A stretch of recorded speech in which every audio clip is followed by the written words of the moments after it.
So, Are you going to use the flip chart? yeah. I don't know where to put it. I was thinking to put it. No, that's okay. No, I can just.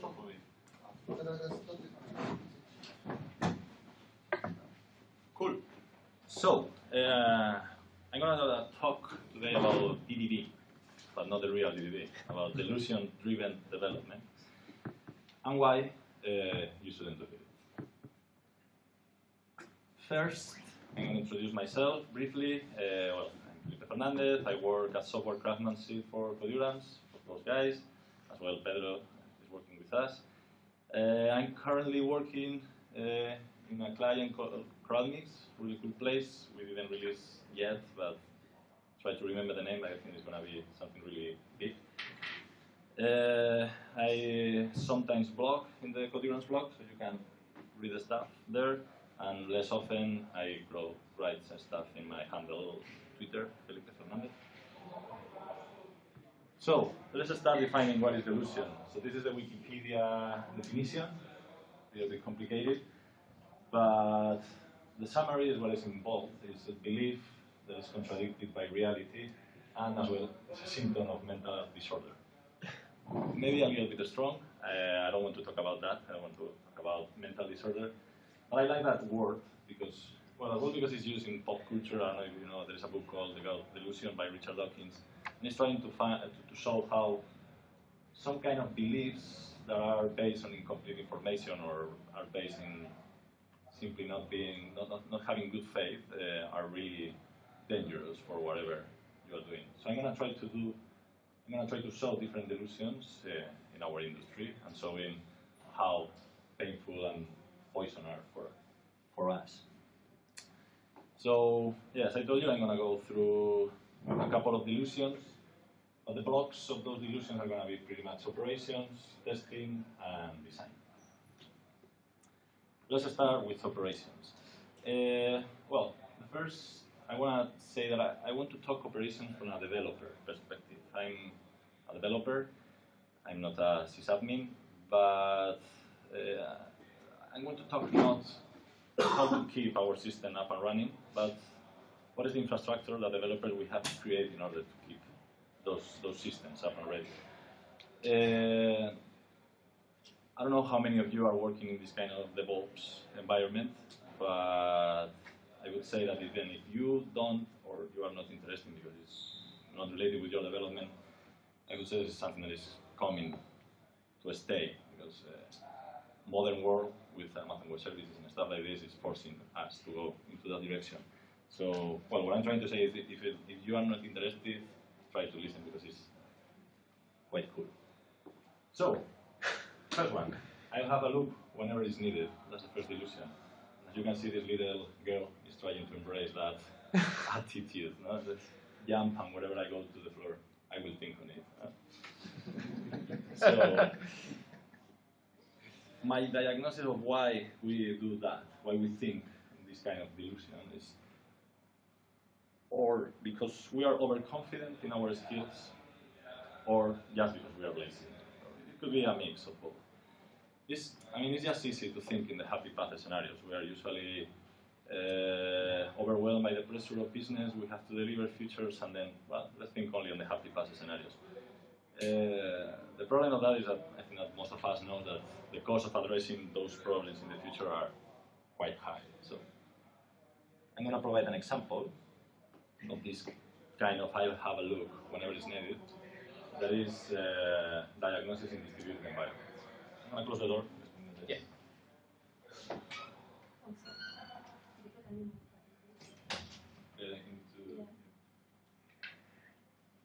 Like that. So, diagnosis in distributed environments. First, what is diagnosis? Well, diagnosis is what you have to do when your tests are not enough. We are a software craftsmanship community, so we believe in tested code, but we are humans as well, so sometimes the tests are just simply not enough. Whenever that happens, what you need to do is go into your system and query the state of it to see what is the data that it puts your system in a buggy condition. So we have different methodologies to do that diagnosis. most typical that we do is debugging, querying the data store that our application has or logging. That's quite easy if you do it in a non-cluster synchronous monolith with a single data store. So I'm going to explain it. Well, how could you probably do it? So let's say that you have a single application server that is not clustered, it's only a single monolith and is going into, let's say, Oracle, something simple. So how do you debug this? Well, if you have a IntelliJ or whatever debugger that you are using, it's quite easy to put some breakpoints in the code, that's okay.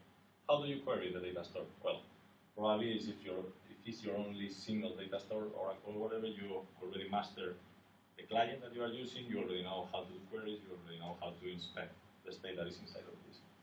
And how can you read the logs? Well, it's quite easy. It's a single service, single server, so this stuff is going to be in a single file. It's quite easy. You go there and you read what is going on.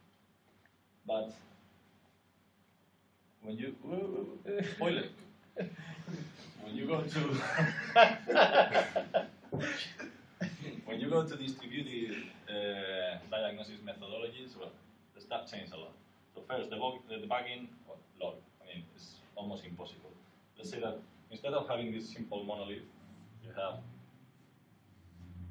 3 services, and all of them are clustered, replicated in a farm, something like this. And for making the stuff even complex, let's say that inside of these components you are using asynchronous programming, promises, futures, callback, whatever you want. So debuggers, probably they are not going to work. It's something that you need to forget. Usually they are not a good idea because, well, attaching a debugger in production is never a good idea, and sometimes you can't replicate that data to your system in a buggy condition in your local. So that's cool. Querying data stores. What's the problem? Sometimes you have fragmentation. Let's say that this service is storing stuff in Cassandra, but this one is doing something in Elasticsearch, and this one is doing something in Kafka. That means that you need to master the clients of all of them. And as well, you need to know how easy or, well, what are the limits of queries of those systems. I can talk about my real experience.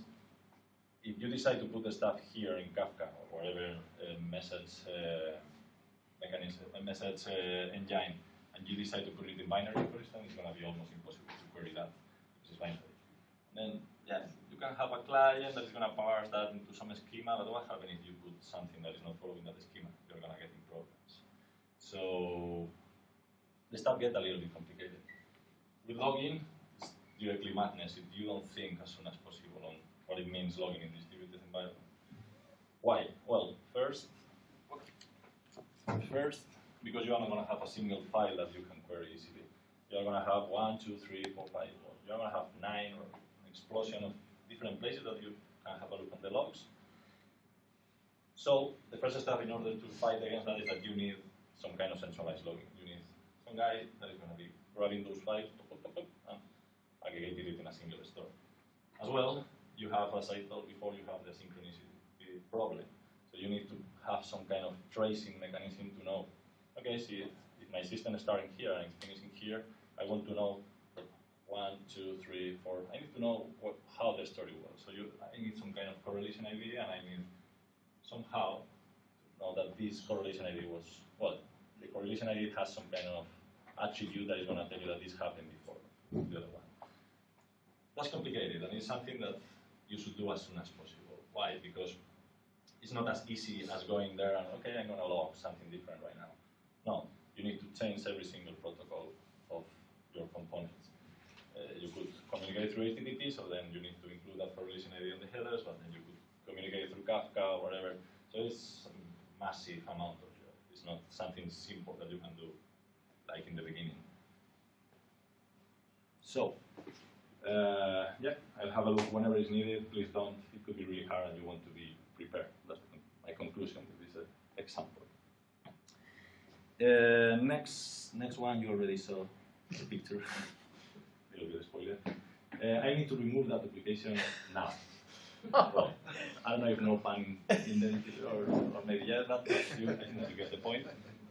So, yeah, duplication hurts if you care about your code. I mean, most of the people, whenever they start thinking on refactoring design patterns and stuff like this, they always think in dragging. Don't repeat yourself. Oh my God, I'm seeing some duplication in there. I'm a clever developer. I'm going to try to generalize that. I'm going to try to remove that duplication as soon as possible. But the problem is if you address that prematurely, that is going to cause pain. So I want to provide an example, again, of that. So let's say that you have a deployment pipeline that is kind of customized by yourself. Okay, you could use Drone.io, you could use, well, there is a lot of platform as a service that allows you to do a continuous deployment pipeline quite out of the box. But let's say that you want to create your own scripts in order to have some control over them. And in this context, I'm going to talk about, let's say that you have a microservices, right? So, well, the problem if you go for that kind of generalization too early is that you are going to have problems in the future. I'm going to say three stuff that are usually happening in a continuous pipeline deployment. Versioning, checking, and continuous integration. So, versioning, whenever you deploy a new component in your graph of dependencies, obviously you want to increase the version. No? So the problem that I found in the past is that in our project we were using the first three components of our microservice architecture were based on Gradle and were based on some kind of submodules, right? We assumed that every single component was using Cassandra, so we need some submodule for migrations, another one for keeping the application, blah, blah, blah. So then we took a decision that it was doing scripts that are following that assumption. So the scripts are expecting that you are going to have some kind of Gradle properties file in some submodule of a Gradle property, multi-module project. That's a problem because if in the future you want to use SVT, you want to use another structure that is not nested, that is a single project, your scripts are going to fail. And it's kind of the backbone of your continuous deployment, so it's going to be quite hard to refactor that. Another stuff is checking. So whenever you deploy something, you want to double check that that stuff is really working. So it's not as easy as, boom, I'm going to deploy something into my environment and that's okay. No, I need to check that stuff. Our assumption was that everything is going to be a HTTP service, right? So I'm going to provide a health check endpoint in there, and I want to know that that is ready.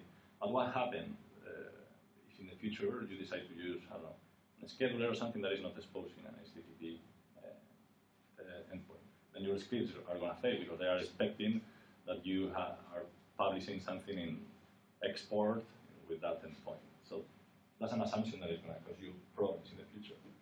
And continuous integration as well. There are different needs for different components. Not every single component needs system test. Not every single component needs that you deploy anything for running the test. So don't do that in the beginning of your company, of your project or whatever. Do it whenever it's stable. Because that's something that it was really cool. The other day I read Twitter has a engineer effectiveness project or division. And what they are trying to do is trying to cut this kind of fragmentation. No? So they have Scala projects with a build system, they have Java projects with another build system, and the conclusion is that it's cool to have that in the beginning, and then whenever you are really grow, and then you are stable, and then you really know what are your needs, then boom, cut the stuff and try to generalize. But do it then, not in the beginning, because otherwise it's going to be quite hard to refactor it in the future. Next one. I guess that is ready. So what's the relation with this picture? Well, this is the face that the people usually put whenever they say this. Nope. I guess that is ready. Yeah.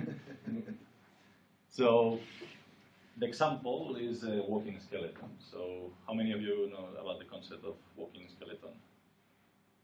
So the concept of walking skeleton is that before starting delivering your features, what you want to do is trying to deliver the thinnest slice of your application, but end-to-end. So doing that, you can know if the design that you have for your system is testable, if it makes sense from deployment point of view, etc., etc. The problem, if you don't have that DevOps mindset, is that maybe you could think that that walking skeleton ends in your application code, and that's not true. So you could have, let's provide an example, you could have a drop wizard application that is with a system test that is up and running, is doing a hello world, everything is fine, is connecting to your data store, to Cassandra, but then what happened with your infrastructure? What happened with the provisioning if you are deploying the stuff in Heroku on Amazon Web Services? And what happened with your continuous deployment pipeline? That component is fit nicely with those or not. So the idea is not starting in the system test. It's not it's not starting in the application code. It's really starting in the DevOps part of the application. If you don't have that skill, that's okay. Try to do some kind of cross-functional team so that you can have help of the operation guys. But start from that, because otherwise you have a false sense of security, a false sense of, okay, yeah, the story is ready, but then, boom, let's try to deploy it. Oh, no, the structure is not fit with the stuff that we need. Or, well, what the fuck? What happened with the scripts for deploying, for provisioning stuff in Amazon Web Services? I don't know, that's not my job, it's operation. No, that's not your, I mean, that's not the point. The point is not doing your job, it's trying to follow this in the end. Address your non-functional challenges as soon as possible, and following this philosophy. This is a growing object-oriented software guided by test book, that is amazing. And the philosophy of that book is that you should do that, this kind of walking skeleton as soon as possible. Because otherwise, you are going to incorporate technical debt because you have that false sense of security. Okay, that's ready. Business is happy. Okay, there's the things of the sprint. Let's move into the next future. No, let's do it as soon as possible because otherwise, it's not going to be done. It's going to go into the backlog of the technical debt. So I guess that is ready. My advice is don't guess, double check. Testing. The parts are working, so the whole. Okay, as you can see, probably those guys tested it properly, this kind of boot. It seems that it's not going to break if you put some pressure on it, but they didn't test the bridge as a whole. That's quite a problem when you have a distributed system. You could have confidence on your parts. Okay, this component is working pretty much okay, but when you have a distributed system, the integration is full of problems, of caveats, of, well, as some colleague of mine said, the devil is in the integration, these kind of systems. So that means that you need to have a different approach of testing. Unit test is not enough. That doesn't mean that you need to give up on unit testing. If you try to integrate tests, if you try to small test or whatever is your approach for testing distributed systems without unit tests, it's not going to work. I mean, the combinatorial explosion of those is going to be massive. Well, it has a lot of trade-offs. But the point is that it's not enough. So you need to have another kind of approaches.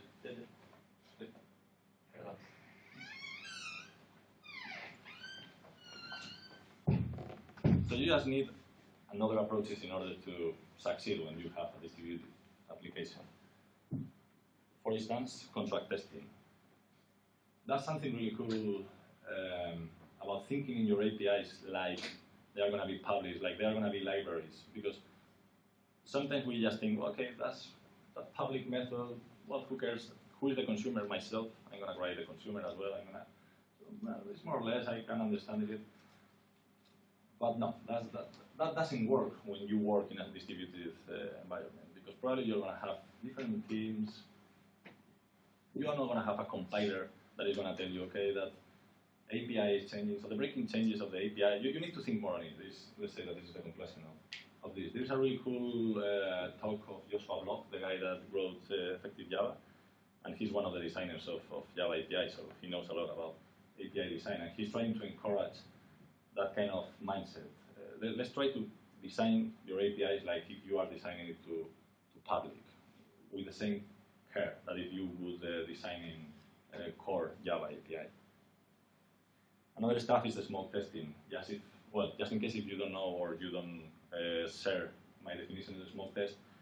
The smoke test is something that hits your system like a black box. So the point is that you deploy something first, and then you have a test that is providing an input, and you do some state checking testing in the end to see what is the output. but you don't have any control. You can't get mocks. So the point is just seeing more or less how your system is going to perform in production. So in fact, you could run a smoke test in production if you do it with thinking a little bit of it. As I explained you before, if you don't have this kind of centralized logging or correlation IDs, the smoke tests are not enough because you are going to have a red in your Team City, in your continuous integration server, and then you are not going to have any clue of what was the problem. So if you want to test your distributed system, you need as well to invest some time in infrastructure before. So the parts are working, so the whole, my advice is that don't underestimate the complexity of distributed system. Next one. Testing is always good, okay? Well, that's, you can see this little lady is trying to test the gun. It's cool, but not always is good, no? So let's try to go to the point. So most of the developers that does programming love testing, and that's cool. That's cool. We want to sleep well. We want to have confidence in our test. We want to know that our system is working as it should.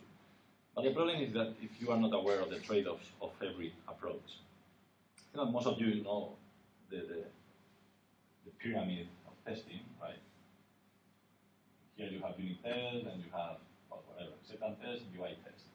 So that pyramid is talking about the cost of testing. So if the cost of testing are bigger, they should be on the top of this pyramid. So those tests are useful, but they are going to cost. So the point is that, okay, testing is good, but you need to know what are the trade-offs of them. So I'm going to provide three examples. Well, this micro unit test is, it's because, not everybody agrees what it means a unit test. Some people think that a unit test is something that is attached with a class, with a function, with a component, with a behavior, well, whatever. What is true is that if you have tests that are really, really attached to your implementation, they're going to give you a lot, but as well they are going to be brittle. So that means that whenever you change your production code, the test is going to fail. And that's something that you have to take in mind. I mean, it's not the end of the world, but it's a trade-off. So let's think on it. The maintainability of your code is going to be harder. The load test. If you need to connect to network, to database, to whatever that is outside of your process, your tests are going to be slow. And that's something that you could manage if that's not too slow. But if you have a test suite that is taking 1 hour, that's even worse, or something that not having tests, because the developers are going to lose the confidence on those test suite. It's like, I don't know, it's going to take 1 hour, so people is going to start having fear of integrating because they don't run the test before, because who is going to run a test suite that is taking 1 hour? Right?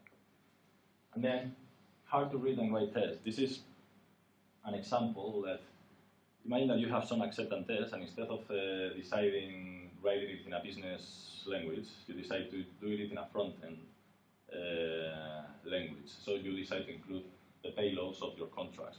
So you decide to include the JSON. This is an acceptance test that is expecting this JSON and is going to be returning this JSON. That has a lot of values, but they are really hard to read and write.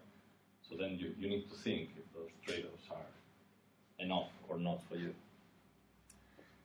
But in the end, trade-offs are just trade-offs. So I just showed you three examples of when those guys are a little bit painful, but obviously unit testing gives you pressure on your design, gives you the fake localization, so if something fails, you really know where it's failing.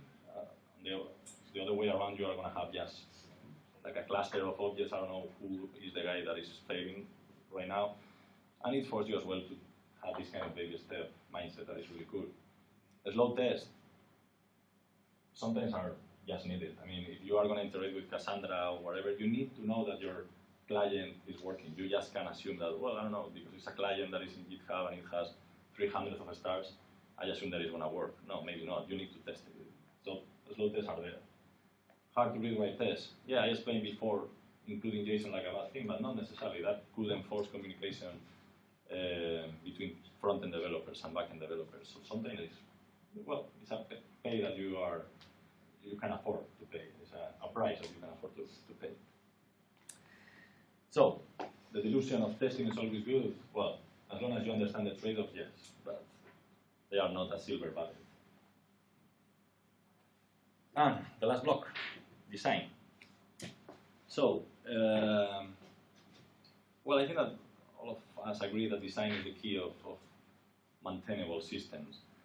But as Sandro explained before with the inflection point talk, it's hard to know when you are over-engineering, when you are thinking too much in the future or too less. It's hard to find that sweet spot that is, okay, that's the moment, right, that I'm okay. So what I'm going to try to show with a couple of delusions is how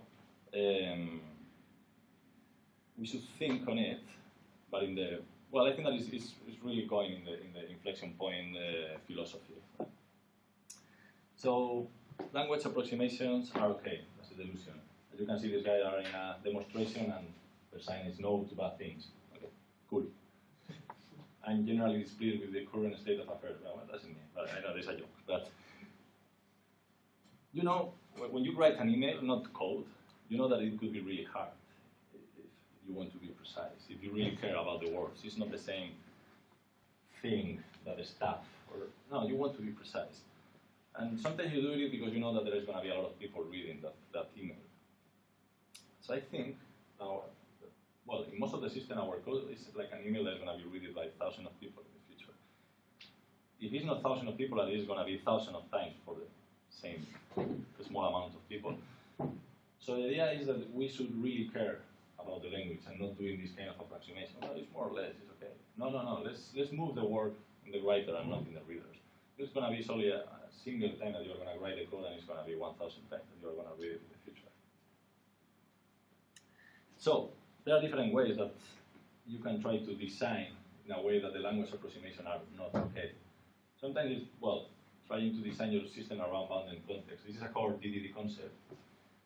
And the point is that, well, what I'm saying here is that within mapping or with another techniques, it's cool for identifying the different bounded context that your system has. So I can provide an example. Let's say that the outcome of that meeting of you is that you have a service that is called media, right? But it has, well, kind of a defined concept that it doesn't have anything to do with profiles, right? So it's quite obvious that happened.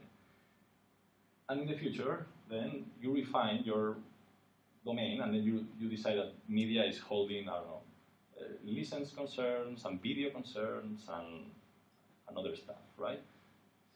So the point is that even if I say that we should care about not using language approximation, you shouldn't, again, do it in the beginning. Because otherwise you're going to get into not microservices but nanoservices. You're going to get into something that is too isolated, too fine-grained. So you want to find that sweet spot and then refine it in the future. For language approximation as well, this is, well, I don't know if you know the hexagonal architecture. For me, is one of the coolest way of explaining how a typical web application works. So the idea is that, okay, you have in here your external systems, and then you have inside your domain. So in here is where you really care about the language. This is something that this language is going to be served by you and by business. So you won't really care about it. And then you're going to have different adapters that are delivery mechanisms that are going to be working with HTTP, with web services, whatever. And in here, the language, I don't want to say that I don't care the language in here, but I want to say that maybe it could be different. What I don't want is that you have some technical language, like for instance, including API, well, Hibernate or whatever adapter language that you have. It's not really cool if you put it in here because you are polluting your language that is served with the business. You can't serve with business, I don't know, transactional work. What it means transactional for a business guy. So it's not only that the language approximation are not okay, it's as well that you need to have different languages for different concerns. So try to keep your domain free of technical language.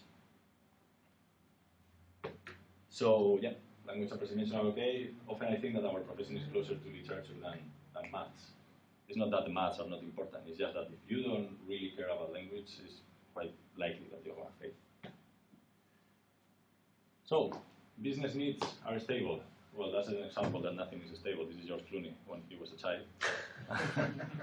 You can see stuff can change a lot. You never know what is going to happen. And the point of Agile, kind of the point is fighting against this kind of naive thought. No? Like, well, what business thinks that is going to happen is what will happen in a year. No, you never know. I mean, business is going to refine in this kind, at least doing software. I don't know doing hardware, but doing software, the stuff is changing a lot. So, what I'm going to show is a design a strategy, a design architecture that is going to help you to follow, well, to fight against this kind of delusions, or the business needs are stable. And it's called CQRS. I don't know how many of you know the CQRS stuff, but it's called Common Query Responsibility Segregation. So that's really, really cool in order to fight against this business needs are stable delusion. I'm going to explain briefly. So instead of having a single monolith, the idea of CQRS is splitting your concerns between your commands and your query, right? It's important to know that this is an example that is using event sourcing, that is using different deployable units, but it's not really needed for following CQRS. You could do it everything in memory, everything in a single deployable unit. But for the sake of the explanation, for me it's easier to understand it when there are deployable units as well, boundaries. So the example is like, let's say that a user, well, this is Twitter, let's say. Let's say that a user issues a command called create a tweet, and then you have your right side of your application that is a command handler or whatever you want to call it, and this guy is going to store an event. So this is an action, I want to create a tweet, and this is an event. This is, okay, a tweet was created. That means that in here I can have a lot of validation, I can have a lot of enrichment, I can have the business logic of my application to create an event that is going to be here and it's not going to change. I mean, it's one of the rules of security is that you never update or delete your event store, right? So whenever this happens, that happens. And then it came the magic of CQRS and why it's cool for the business needs are stable. Then you can have as many as you want view materializers in here. What is a view materializer? A view materializer is some component or whatever, some class, that is going to this event store and is going to create different projections, different, if you want to say, different reports of your data. So that means that, let's say that this is like the first version of Twitter, and business only think that we're going to use timelines, right? So then you can create a view materializer that is going to grab guys in here, and it's going to create some view in whatever the normalized data store that you have. Then the read side is going to do a really, really simple get into that data store. That means that in 6 months in the future, business suddenly introduce the concept of hashtags, for instance, and the search for hashtags, obviously. You could have another view materializer in here that is going to grab the events that are in here, and it's going to say, okay, well, whatever events that are include a hash, okay, let's put it into another view store that is not a normalized MongoDB, but Elasticsearch, because business wants to search into that data store. So that means that CQRS is extremely, extremely good for fighting against this naive thought that the business needs are stable. Anyway, as I've been working with this, I could say that don't do it unless you need an extremely performant system. Because, okay, CQRS is following this. It's amazing. And, as the system could be deployable in different places, and you could have something like a completely uncoupled and really scalable event storing here, this is going to scale as hell. It's really cool for scaling. But this is going to add a lot of overhead, like whatever microservices that you have. So my advice is that, okay, if you want to do this, because it's the business, you should have in mind that it could be an overkill for your system. But as well, and that's just the last note in CQRS, is going to really, really help you in thinking in how your monolith is built. So there is a really, really long video of Greg Young, that is the guy that created this. It's like 6-hour video. But it helps you a lot to understand how the systems in the end are pretty much commands and query, at least our web application.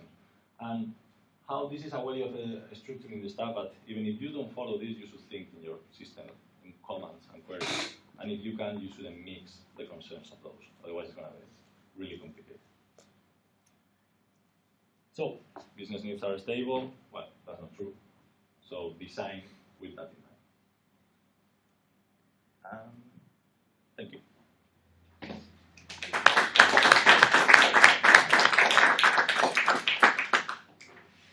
Any questions? Well, it's 35 minutes, so we have time if someone wants to ask something.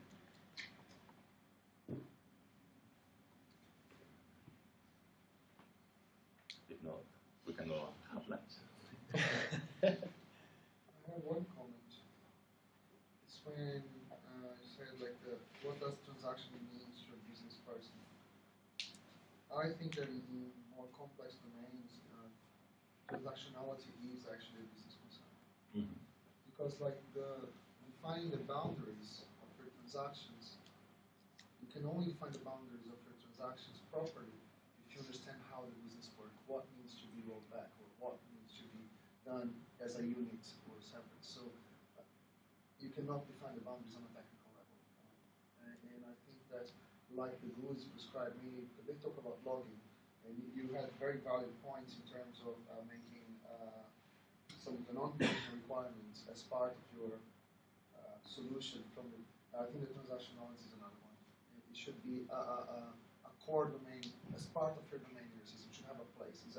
Although it's a technical thing, but I think that it should be designed as part of your domain. Maybe it was about example. What I'm trying to say is that the word transactionality maybe doesn't mean anything to business. Maybe business say unit of work, or maybe they say, I don't know, boundaries. And the problem is, and I know that you agree, when your framework or library force you to use some words. Let's say that you use Hibernate or whatever, and it forces you, or Spring, it forces you to use the word transactional in your. Maybe the business don't want to use that word. But I agree that transaction. I mean, if you use, the concept of aggregate in DDD is completely inside of your domain, and the concept of aggregate, that in the end, I think that the only concept that is useful inside of an aggregate is the transactionality. So I agree that the concept of transaction should be inside of your core. But what I'm trying to say is that not exactly the word. So what I don't like is that, my libraries and my framework dictate the word that I have to use on my domain.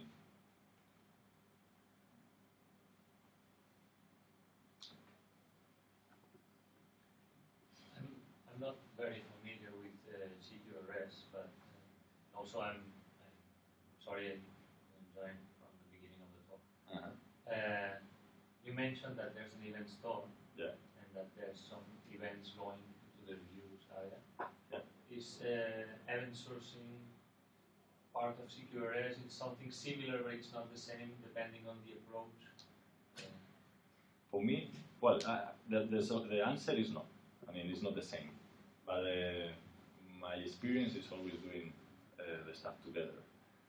And to be honest, I wouldn't recommend going with another approach. Why? Because I saw implementation of CQRS, everything in memory, and it gets a little bit messy. It's hard to understand. But if you have this completely isolated in different deployables and with an event source in the middle, it makes a lot of sense. So I would say that it's not needed, but I would recommend it. Because as well, something really cool about having an event sourcing in here is that this CQRS that I show you here is just it could be just a single bounded context. So as I told you before, we have media, we have profiles, right, like different bounded contexts. And you could design your media component like this, and then you could do exactly the same with profiles, right? But what is really cool of having event sourcing is that media and profiles now, they don't need to talk through HTTP. They could communicate through the event store. And that's extremely performant, that's extremely uncoupled, and well, that's one of the benefits of having that. But no, you don't need to do it if you want. In fact, this implementation that I show you here is kind of the stuff that Greg Young suggests in the video. But there are people doing different stuff. There are people that they are doing kind of command sourcing instead of event sourcing. So instead of, because the difference between command and event is kind of blurry, but it's important. Because a command is what the user says. Is I want to create a tweet. An event is what you want to allow in your system to happen. So the stuff that we talked before about the aggregates should happen here. You should have your transactional boundary. You should have your rules in here. You don't want to put an event that is poison. You don't want to put something that is going to fuck up your system. So there are people, because, well, I saw that implementation as well, but what they are doing is grabbing this create a tweet, converting it directly in a created tweet, and put it directly in an event. So it's not event sourcing, it's command sourcing. And that's how the problem that then, this is your single source of truth, but it's a single source of truth that it could be, well, fuck up, yeah, full of shit or whatever. So another cool thing Yeah. of the event sourcing could be that if one event is failing, you can do a fix for this bug, and you can repeat the event that failed before. Yeah, so that's really cool. So one of the, let's say that, remember the second example I put, that you want to search by hashtags. This is going to be Elasticsearch. I don't know if you know Elasticsearch, the technology is quite cool, but it has a problem that it seems that it's quite easy to get corrupted data in here. So what you want to be able is to repump the data that is doing the data store, like the backup of this Elasticsearch, and you want to be able to replay the events and put it in here whenever you want. And the technology that are used for event storing, like Kafka or whatever, is quite easy to do that. Because what you do is you could have different consumers for this Kafka event, Kafka engine, and then you're going to have different offsets. Now, an offset is like a pointer, and where are you in the stack of events.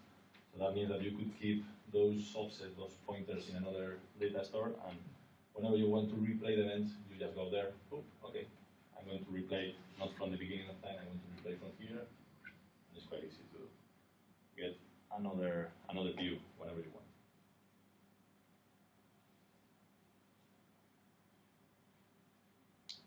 Anything else?